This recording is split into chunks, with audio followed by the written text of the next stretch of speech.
மகர ராசி என்பர்களே, மகர ராசி என்பர்கள் அதிகமாக தோல்விகளை மட்டுமே சந்தித்து வாழ்ந்தவங்க. அவங்களோட வாழ்க்கையில் கஷ்டத்தை தவிர வேறு ஒரு பக்கம் அப்படின்னு அவங்க பார்த்துருக்க மாட்டாங்க. சில நாட்கள் அவங்க ஒரு பிளான்டு லைஃப்பை வாழ்வாங்க. எதுக்கு ரிஸ்க்கு? நாம் உண்டு, நம்ம வேலை உண்டு, நாம் உண்டு, நம்ம தொழில் உண்டு, நாம் உண்டு, நம்மளோட குடும்பம் உண்டு இப்படின்னு வாழக்கூடியவங்களில் முக்கியமானவங்க இந்த மகர ராசிக்காரர்கள். மகர ராசிக்காரர்கள் எப்பவுமே ஒரு பேக்கப்போடு இருக்கிறவங்க. ஒரு ப்ராப்ளம் நடக்குது அப்படின்னா plan A, plan B, plan C அது மாதிரி வச்சு ஒவ்வொன்றுக்கும் அதுக்கு தகுந்த மாதிரி டேலி பண்ணி வாழ்கிறவங்க. ஒரு சின்ன ₹1 கூட அதை எப்படி செலவு பண்ணால் அது எப்படி மாறும் அப்படிங்கிறத இவங்ககிட்ட தான் நம்ம கற்றுக்க முடியும். அந்தளவுக்கு ஒரு உன்னிப்பாக கவனிக்கக்கூடிய ஒரு முக்கியமான ராசி மகர ராசி. ஒரு ரிஸ்க் எடுக்கணும் அப்படின்னா கூட வேறு எவனாவது போய் ஃபஸ்ட்டு எடுக்கட்டும், அதுக்கப்புறமேட்டு போய் பார்க்கலாம் அப்படிங்கிற மாதிரி வாழக்கூடியவங்க. எதாவது ஒரு முதலீடு போடணும் அப்படின்னா கூட வேற எவனாவது அதை பண்ணியிருக்கானா, அவனுக்கு ஏதாவது லாஸ்ட் நடந்திருக்கா. ரொம்ப இவங்க எப்படி சொல்கிறது, ஒரு லிசனிங் ஜேர்னல் கொஞ்சம் அதிகம், அதே மாதிரி டெஸ்ட் பண்ணி பார்க்குறதுல கொஞ்சம் அதிகம், ரொம்ப ஆராய்ச்சித்தன்மை அதிகம். உங்களுக்கு ஜேர்னலிஸ்ட் சம்மந்தப்பட்ட விஷயங்களோ அல்லது மீடியா சம்மந்தப்பட்ட விஷயங்களோ நல்ல ஒரு எடுத்துக்காட்டுக்கூடியதாக ஒன்று அமையும். தற்போதைய நிலைமையில் நிறைய கவர்மெண்ட் எக்ஸாம்ஸ்லாம் எழுதக்கூடியவங்களும் இந்த மகர ராசிக்காரர்கள் ஒரு தேர்ச்சி பெற்றவர்கள் அப்படின்னு சொல்லலாம். நல்ல ஒரு இன்வால்மெண்ட் இருக்கும். ஒரு கௌரவமான போஸ்டிங்கில் உட்காரணும் சார் அப்படிலாம் நிறைய யோசிக்கக்கூடியவங்களில் இந்த மகர ராசிக்காரர்கள் கொஞ்சம் அதிகம். இவங்கெல்லாம் கொஞ்சம் ஓரளவுக்கு இனிமேல் வரக்கூடிய காலங்களில் ஓரளவு கொஞ்சம் பரவாயில்லையாகவே இருக்கும். பல காலகட்டங்களில் நீங்கள் நிறைய கஷ்டங்களை மட்டுமே அனுபவிச்சதுனால கடவுள் உங்களுக்கு கொடுக்கக்கூடிய ஒரு வரப்பிரசாதமாக வரக்கூடிய நாட்கள் அமையுது அப்படின்னு சொல்லலாம். குறிப்பிட்ட காலங்களுக்கு முன்னாடி, அதாவது உங்களுடைய முன்னாடி காலங்கள்லாம் பார்த்திங்கன்னா திருமணம் ஆகாமல் நின்றுட்டு இருந்தீங்க அப்படின்னா உங்களுக்கு திருமண வாய்ப்புகளை அள்ளி கொடுத்தது ஒரு குறிப்பிட்ட காலம் அப்படின்னே சொல்லலாம். அந்த காலத்தில் உங்களுடைய குலதெய்வம் தான் உங்களுக்கு துணையாக இருக்குது அப்படின்னே சொல்லலாம். இந்த காலகட்டம், அதாவது தற்போதைய நிலைமையில் இந்த அக்டோபர் 2ஆம் தேதிக்கு மேலே இந்த மகர ராசிக்கு அப்படின்னு பார்த்தீங்கன்னா ஒரு தோல்வியை தாண்டி வெற்றிக்காக பயணிக்கக்கூடிய ஒரு காலகட்டமாக வரக்கூடிய காலகட்டங்கள் அமையுது. ஆனால் இதுக்கு முன்னாடி காலகட்டம் உங்களுக்கு எப்படி இருந்திருக்கும்? திருமணம் ஆகாதவர்களுக்கு திருமணம் நடக்கிறதுக்கான வாய்ப்புகள் சில சிக்கல்கள் மூலமாக உங்களுக்கு நடந்திருக்கும். ஒன்றே உங்களுக்கு உங்களுடைய மதத்தில் கல்யாணம் பண்ணிக்க முடியும், உங்களோட ஜாதியில் கல்யாணம் பண்ணிக்க முடியும், உங்களோட ரிலேஷனில் கல்யாணம் பண்ணிக்க முடியும். ஒரு சிலர், இந்த மகர ராசியில் பிறந்தவர்களில் ஒரு சிலர் மட்டும்தான் வீட்டில் சொல்லி கல்யாணம் பண்ணது. மற்ற எல்லாருமே பார்த்தீங்கன்னா வீட்டிலேயே கல்யாணம் பண்ணி வச்சாலும் அவங்க அவங்களுக்கு மனதுக்கு பிடித்தவர்களை மட்டும் தான் திருமணம் செஞ்சுருப்பாங்க. காதல் வயப்பட்டு தான் திருமணம் பண்ணியிருப்பாங்க இல்லையா? உங்களுக்கு நீங்களாக ஓகே பண்ண ஒரு பொண்ணை தான் நீங்கள் கல்யாணம் பண்ணியிருப்பீங்க. வீட்டில் சொல்ல பொண்ணாக கல்யாணம் பண்ணுறது மகராசிக்கு அவ்வளோ செட்டே ஆகாது, அவ்வளோ சீக்கிரம் பண்ணியிருக்க மாட்டீங்க. 100% பேர் மட்டும்தான் அப்படி வீட்டில் சொல்கிறவங்களும் பண்ணியிருப்பாங்க. இந்த மகர ராசி அன்பர்கள் வாழ்க்கையில் மிகப்பெரிய கஷ்டங்கள் அனுபவிச்சாங்க அப்படிங்கிறதெல்லாம் முன்னாடி சொல்லியாச்சு. என்ன சார் கஷ்டம் அனுபவிச்சாங்க மற்ற ராசியாரோடவா அப்படின்லாம் பார்த்தீங்கன்னா, இந்த மகர ராசி மனதுக்குள்ளேயே வைத்துக்கொண்டு பூட்டி கொண்டு வாழ்ந்த ராசி. திருமணம் ஆகாதவர்களுக்கு சின்ன சின்ன சிக்கல்களோடு திருமணம் நடந்திருக்கும். குழந்தை பேர் இல்லாதவர்களுக்கு குழந்தை பேர் பிறந்திருக்கும். அந்த குழந்தை பிறக்கும்போது சின்ன சின்ன ஆப்ளிகேஷன்ஸ், சின்ன சின்ன பிரச்சனைகள்லாம் கொஞ்சம் தாண்டி தான் வந்திருப்பீங்க. அதே மாதிரி உங்களுடைய தாய் தந்தையருக்கு சின்ன சின்ன உடல் உபாதைகள்லாம் தாண்டி தான் நீங்கள் வந்திருப்பீங்க.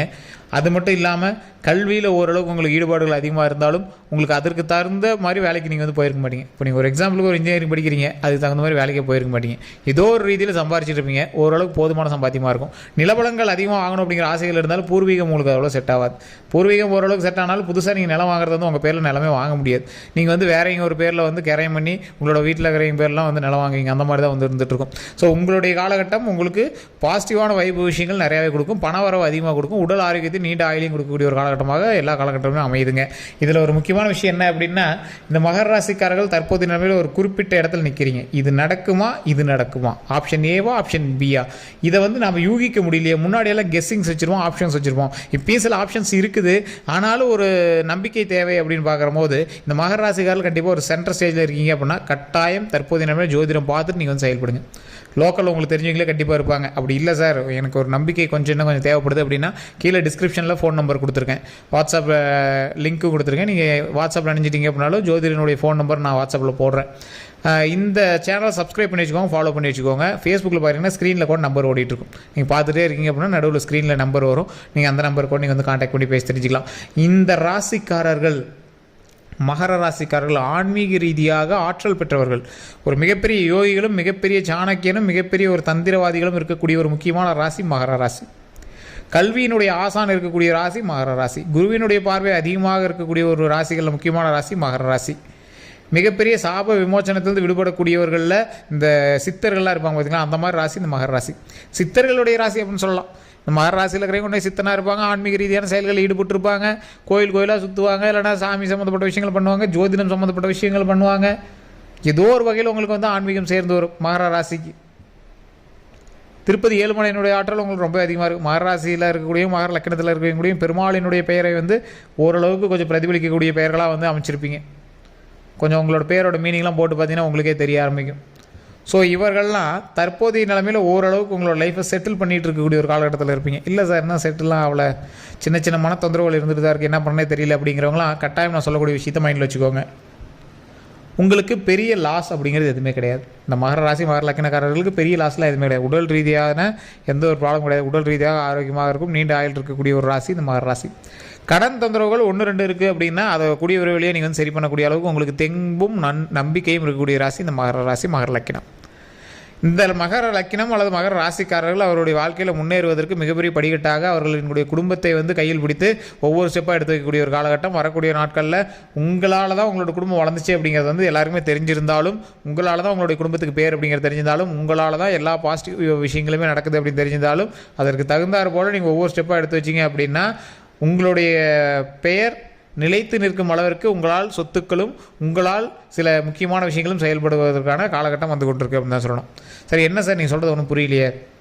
அரசியல் ரீதியாக உள்ளே இருக்கக்கூடிய மகர ராசிக்காரர்களுக்கு வரக்கூடிய நேரத்தில் கொஞ்சம் பாசிட்டிவ் வைப்பாக தான் இருக்குது. ஓரளவு கொஞ்சம் அடுத்த ஸ்டெப் வச்சிங்க அப்படின்னா கொஞ்சம் மேலே கொண்டு வரதுக்கான காலகட்டம் அதிகமாக இருக்குது. கவர்மெண்ட் வேலை, கவர்மெண்ட் ரீதியில் ஏதாவது வேலையில் இருக்கீங்க, இல்லை கவர்மெண்ட் வேலைக்கு பார்த்துட்ருக்கீங்க அப்படின்னா ஓரளவுக்கு 90% உங்களுக்கு ப்ளஸ் பாயிண்ட் அப்படின்னே சொல்லலாம். ஆனால் இந்த 90% யாருக்கு அப்படின்னா தசாபுத்தியினுடைய மாற்றம் உங்களுக்கு கரெக்டாக இருக்குது அப்படிங்கிறவங்களுக்கு தான். ஸோ அப்போ எப்படி தெரிஞ்சுக்கிறது தசாபுத்தியினுடைய ஆற்றல் கரெக்டாக இருக்குது அப்படின்னா உங்களுடைய கிரக மாற்றம் கரெக்டாக இருக்குது அப்படின்னு தெரிஞ்சுக்கணும் அப்படின்னா கட்டாயம் ஜோதிடம் பார்த்து தான் தெரிஞ்சுக்கிட்டாகணும். இது வந்து நம்ம வீடியோவில் சொல்லக்கூடிய விஷயம் கிடையாது. வீடியோவில் ஒருத்தர் 2 பேத்துக்கு இல்லை, ஒவ்வொருத்தரும் 1000 வகையான மாற்றங்கள் இருக்கும், லட்சக்கணக்கான மாற்றங்கள் இருக்கும். அது எல்லாமே ஜாதகத்தை பார்த்து தான் சொல்ல முடியும், தனிப்படையாக ஜாதகம் பார்த்தா தான் சொல்ல முடியும். ஸோ கீழே டிஸ்கிரிப்ஷன் நம்பர் கொடுத்துருக்கேன், ஸ்க்ரீன் நம்பருக்கு நீங்கள் எது வேணாலும் பண்ணி பேசி தெரிஞ்சுக்கோங்க. அதே மாதிரி இந்த ராசிக்காரர்களுக்கு, இந்த மகர ராசிக்காரர்களுக்கு சின்ன சின்ன தடங்கல்கள் வந்து தான் எதுவுமே சரியாகும். திருமணத்துக்குலாம் நீங்கள் ஸ்டெப் எடுத்திருப்பீங்க, அது இதுன்னு எதோ சந்திச்சிருப்பீங்க, அதுக்கப்புறம் தான் திருமணமே நடந்திருக்கும். குழந்தை பேருங்க அப்படி தான் அது இதுன்னு ஸ்டெப் எடுத்துருப்பீங்க, இது மாதிரி தான் நடந்திருக்கும். ஒரு 3 வருடங்களுக்கு முன்னாடிலாம் மருத்துவ ரீதியான செலவுகள் குடும்பத்தினருக்கு அவ்வளோ செலவு பண்ணியிருப்பீங்க, என்ன பண்ணுறதே தெரியாமல் எக்கச்சக்கமான செலவுகள் பண்ணியிருப்பீங்க. அதுலேயே அப்படி தான் இருக்கும். மகர ராசி மகர லக்கினம் எல்லாமே வந்து பார்த்திங்கன்னா டிஜிட்டல் சார்ந்த தொழில்களை கொஞ்சம் அதிகமாக பண்ணக்கூடிய ஒரு காலகட்டம். ஸோ இந்த ராசிக்காரர்களை பொறுத்த வரைக்கும் அதிகபட்சம் திருமணம் நடந்தவர்கள் நடக்கக்கூடியவர்கள் எல்லாருமே வந்து பார்த்திங்கன்னா இந்த ராசி முதல் எழுத்து வந்து என் இல்லை எம் நா அந்த மாதிரி தான் ஆரம்பிக்குங்க. ஸோ இந்த திருமணம் செய்யக்கூடிய பெண்களினுடைய பெயர்களுமே வந்து பார்த்திங்கன்னா பா வரிசை, பி வரிசை, தா வரிசை, இந்த மாதிரி வரிசைகளை தான் அமையுங்க. ஸோ இந்த ராசிக்காரர்கள் இது நான் வந்து சொன்ன சாம்பிள் தான், எக்ஸாம்பிள்ஸ் தான், இன்னும் நிறையா கூட அமைஞ்சிருக்கலாம். ஸோ அதே மாதிரி இந்த ராசிக்காரர்கள் எடுக்கக்கூடிய தொழில்கள் டிஜிட்டல் சார்ந்த தொழில்களாக தான் இருக்கும். டிஜிட்டல் சார்ந்த தொழில்களும் கொஞ்சம் யூடியூபராகவோ இல்லை ஏதோ ஒன்று. ஸோ டிஜிட்டல் சார்ந்த தொழில்களும் இல்லை ஃபிலிம் இண்டஸ்ட்ரி, இல்லை நீங்கள் ஏதாவது கலைத்துறை சார்ந்தவர்கள் அப்படி இல்லையா, ஒரு விளம்பரதாரர் அப்படி இல்லையா, உங்களுடைய ப்ராடக்ட்டை நீங்கள் வந்து வெளிநாட்டு மூலமாக ஏதாவது விநியோகம் பண்ணுறவங்க, இல்லை வெளிநாட்டு வாழ் பணத்தை, அதாவது வெளிநாட்டு பணங்களை நீங்கள் வந்து உபயோகப்படுத்துகிற அளவுக்கு ஏதோ ஒரு தொழில் செய்யக்கூடிய எக்ஸ்போர்ட் இம்போர்ட் இந்த மாதிரி செய்யக்கூடியவர்கள் தான் நீங்கள் வந்து இருப்பீங்க. ஸோ இந்த மகர ராசிக்காரர்கள் மகர லக்கினக்காரர்கள் வாழக்கூடிய ஒவ்வொரு நாட்களும் யூகித்து செயல்பட்டு வாழுபவர்கள் அப்படின்னு சொல்லலாம். இந்த இடத்துல இது பண்ணால் இந்த அவுட்புட் கிடைக்கும், இந்த இடத்துல இது பண்ணால் இந்த அவுட்புட் கிடைக்கும் அப்படின்னு இருப்பீங்க. இந்த மகராசிக்காரர்களுக்கு சின்ன சின்ன உடல் உபாதைகள் லைட்டாக இருந்துட்டு தான் இருந்திருக்கும். அது காரணம் என்ன அப்படின்னு பார்த்தீங்கன்னா உங்களுடைய வயிறு சம்மந்தப்பட்ட பிரச்சனையோ இல்லை கழுத்துலேருந்து இடுப்பு வரைக்கும் கொஞ்சம் தேவையில்லாத அது இதுன்னு இருக்கும். போய் செக் பண்ணிங்க, என்னென்னே தெரிலம்பாங்க. சின்ன சின்ன ஆன்சைட்டி டிசார்டர்ஸ்லாம் உங்களுக்கு இருக்கும். தேவையில்லாத முதலீடுகள்லாம் போட்டு தேவையில்லாம் முடிச்சுட்டு இருப்பீங்க. இதில் பண்ணலாமா, சரியா தவறா அப்படின்னு நிறைய யோசிச்சுட்டு இருப்பீங்க. ஸோ இந்த மாதிரி நிறைய விஷயங்கள் வந்து உங்களோட வந்து மைண்டு பாதிக்கக்கூடிய சில செயல்களாக இருந்துகிட்ருக்கும். அதையுமே தாண்டி என்ன பண்ணுறது அப்படிங்கிற மாதிரிலாம் நீங்கள் வந்து யோசிச்சுட்டு இருக்கிற காலகட்டத்தில் உங்களுக்கு சில நன்மைக்கான காலகட்டமும் வந்துட்டுருக்கு. அதில் என்ன ஒரு நன்மை அப்படின்னு பார்த்தீங்கன்னா நீங்கள் இன்வெஸ்ட் பண்ண அமௌண்ட் நல்ல ஒரு லாபத்தோடு கிடைக்கிறதுக்கான வாய்ப்புகள் அதிகமாக இருக்குது. தேவையில்லாத அதீத முதலீடுகள் வந்து உங்களை வந்து உட்கார வைக்கிறதுக்கான வாய்ப்புகள் அதிகமாக இருக்குது. ஸோ தேவையில்லாத அதீத முதலீடுகள் தற்போதைய நன்மையில் தேவையில்லை. ஸோ அது மட்டும் இல்லை, உங்களுடைய தொழில் சார்ந்து நீங்கள் ஒரு விஷயம் பண்ணுறீங்க அப்படின்னா பார்ட்னர் தொழில் உங்களுக்கு ஓரளவுக்கு தான் செட் ஆகும், ஓரளவு கொஞ்சம் இடிச்சு தான் நிற்கும். அதே மாதிரி உங்களுக்கு சொந்தக்காரங்களுக்குள்ளே நீங்கள் வந்து தொழிலோ இல்லை ஏதாவது ஆரம்பிக்கிறீங்க அப்படின்னா தேவையில்லாத சண்டை சச்சரவுகள் வரதுக்கான வாய்ப்புகள் அதிகமாக இருக்குது. ஸோ அதனால் அந்த விஷயத்தை கொஞ்சம் பார்த்து பக்குவமாக இருந்துக்கோங்க. நீங்கள் கல்வி சம்மந்தப்பட்ட விஷயத்தில் ஈடுபட்டு இருக்கீங்க அப்படின்னா, கல்வியை தொழிலாக பண்ணிட்டு இருக்கக்கூடியவர்களாக இருந்தீங்க அப்படின்னா ஓரளவு கொஞ்சம் ஜாக்கிரதையாக பண்ண வேண்டிய ஒரு நேரம். மகர ராசிக்கு தேவையில்லாத பெண்களாலோ பெண்களுக்கு ஆண்களாலோ கெட்ட பெயர்கள் வரதுக்கான காலகட்டங்கள் கொஞ்சம் அதிகமாக இருக்குது. அதனால் பார்த்து பக்குவமாக இருந்துக்கோங்க. சொத்து சம்மந்தப்பட்ட விஷயங்கள், டாக்குமெண்ட் சம்மந்தப்பட்ட விஷயங்கள், வீடு பக்கத்து வீடு, நிலம் கரை, இந்த மாதிரி விஷயங்கள்லாம் இருக்குது அப்படின்னா அதில் தேவையில்லாத சண்டை சச்சரவுகள் வரதுக்கான வாய்ப்புகள் அதிகமாக இருக்குது. அந்த விஷயத்தில் கொஞ்சம் கவனமாக இருங்க. அதே மாதிரி இந்த ராசிக்காரர்களுக்கு தேவையில்லாமல் செக்யூரிட்டிக்கு போய் மற்றவங்களுக்கு கொடுக்கக்கூடாது, அது கொஞ்சம் கவனமாக இருந்துக்கோங்க. வண்டி வாகனங்களில் ரொம்ப கவனமாக இருக்கணும். கார் வச்சுருக்கீங்க, வண்டி வாகனம் வச்சுருக்கீங்கன்னா ரொம்ப கவனமாக இருக்கணும். லாங் ட்ரிப்பு போகிறீங்க, அது இதுனா ரொம்ப கவனமாக இருக்கக்கூடிய ஒரு காலகட்டம். தொழிலில் ஓரளவுக்கு முன்னேற்றம் தரக்கூடிய ஒரு காலகட்டமாக வரக்கூடிய காலகட்டங்கள் அமையுது. மற்றபடி உங்களுக்கு எல்லாமே ஓரளவுக்கு பரவாயில்லையாக இருக்குது. ஸோ தேவையில்லாமல் வாக்குறுதிகள் கொடுத்து மாட்டக்கூடாது. எந்த இடத்துல நீங்கள் போய் தேவையில்லாமல் வாக்குறுதிகள் கொடுக்கூடாது. மற்றவங்க செக்யூரிட்டியாக இருக்கக்கூடாது. மற்றவங்களுக்காக நீங்கள் வந்து சாட்சியோ இல்லை மற்றவங்களுக்காக நீங்கள் வந்து ஜாமீனோ மற்றவங்களுக்காக நீங்கள் வந்து ஏதாவது ஒரு விஷயத்துக்காக நீங்கள் நிற்கிறீங்க அப்படின்னா தேவையில்லாத வேலையை அப்படின்னு தான் சொல்லணும். ஸோ மற்றபடி உங்களுக்கு பர்ஃபெக்டாக இருக்குது. இப்போ நீங்கள் நடுநிலைமையாக இருக்கீங்க அப்படின்னா இதை வந்து சரி பார்க்கணும் அப்படின்னா கட்டாயம் நீங்கள் ஜோதிட ரீதியான சில தகவலை தெரிஞ்சுக்கணும். வெளிநாட்டு வாழ் தமிழர்களாக இருக்கீங்க அப்படின்னா கண்டிப்பாக ஒரு டைம் ஜாதகத்தை பார்த்துக்கோங்க. இப்போ நான் சொன்னது எல்லாமே இந்தியாவுக்குள்ளே இருக்கக்கூடிய தமிழர்களுக்கு எப்படி இருக்குது அப்படிங்கிறது இதோட ஆக்சஸை வச்சு நம்ம சொல்லியிருக்கோம். கிரக பயிற்சிகள் நீங்கள் இருக்க இடத்துக்கு தகுந்த மாதிரி மாற்றங்கள் நிறையாவே ஏற்படுத்தி கொடுக்கும். ஸோ எந்த இடத்துல நீங்கள் இருக்கீங்களோ அந்த இடத்துல விட்டு மாறி இருந்தீங்க அப்படின்னா அதுக்கு தகுந்த மாதிரி உங்களுக்கான மாற்றங்கள் நிறையாவே கொடுக்குறதுக்கான வாய்ப்புகள் அதிகமாகவே இருக்குது. ஸோ கண்டிப்பாக ஒரு டைம் ஜாதகம் பார்த்துட்டு நீங்கள் வந்து ஸ்டெப் எடுத்தீங்க அப்படின்னா உங்களுக்கு வந்து அடுத்து என்ன நடக்குது அப்படிங்கிறத நீங்கள் வந்து ஈஸியாக கால்குலேட் பண்ணிக்கலாம். வேறு ஏதாவது சந்தேகங்கள் இருந்தால் மறக்காம கமெண்ட் செக்ஷனில் பதிவிடுங்க.